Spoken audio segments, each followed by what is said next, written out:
A lot of people don't realize it, but we have a nationally ranked program here at George Mason for our PhD program in particular.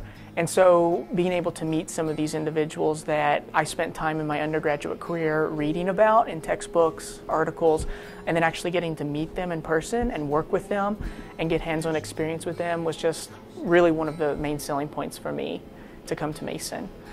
Having a class with Dr. Weisberg in a very small setting with someone who's known for doing things with experimental methods and that sort of stuff is fascinating to be able to get on a first name where he knows my name, I know him, and we had this continuing interaction. So the professors in the department all have kind of their own unique style of teaching and their own area of expertise. I've enjoyed taking classes with Dr. Faye Taxman, who does a lot of work in sentencing and corrections.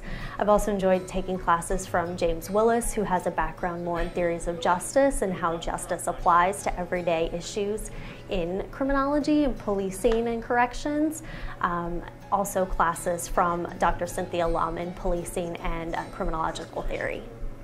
We're a young program, and what does that mean? Well, it means that we're sort of hungry as a faculty. We're strivers, and so we're looking for opportunities that will benefit us, obviously, as faculty, but that directly benefits our students. So we invest in the people that come here because we're young, we're trying to make a name for ourselves. It's already happening rather quickly.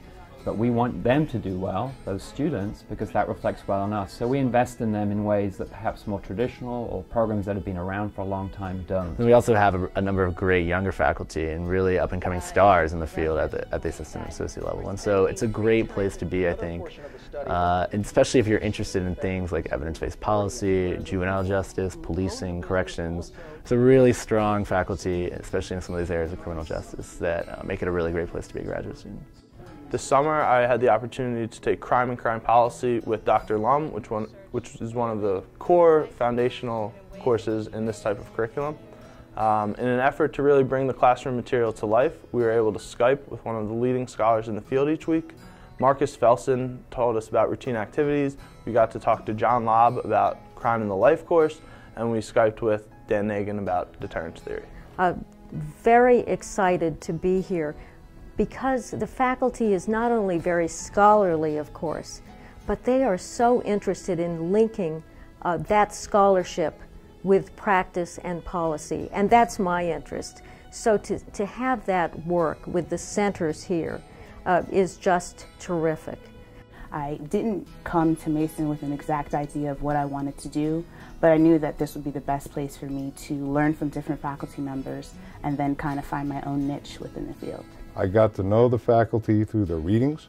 They were cited by a number of folks that I had a prior experience with in my professional experience, and now I get to interact with them on a personal basis. And they interact very well. They're always available. I've really enjoyed my experience with them. I love the debate on practical issues and on theoretical issues, and they're a very good faculty. A lot of our faculty are young, and even the more senior faculty that we hired in more recent years. And as such, we don't have dead wood. We have faculty who are all very active in their scholarly pursuits and their research. We have a huge grant portfolio across our faculty, and tremendous amount of energy. So, this is a graduate program where there's a lot happening. There's a lot of energy. There's a lot of sort of research opportunities, a lot of opportunities to collaborate with faculty on papers, on research, and there's just a lot happening. So we have folks in the department, some that are more oriented towards a career in academia, but some that are working currently in policy jobs or in practitioner jobs, and so all of that is really valued here.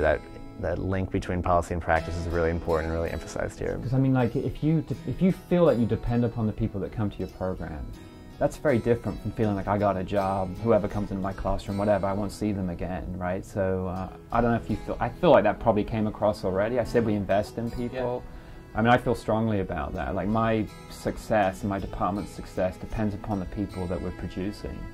I mean, I could say that again, but... Actually, that was perfect. That was very natural. Oh, you're taping. I forgot about the tape. See?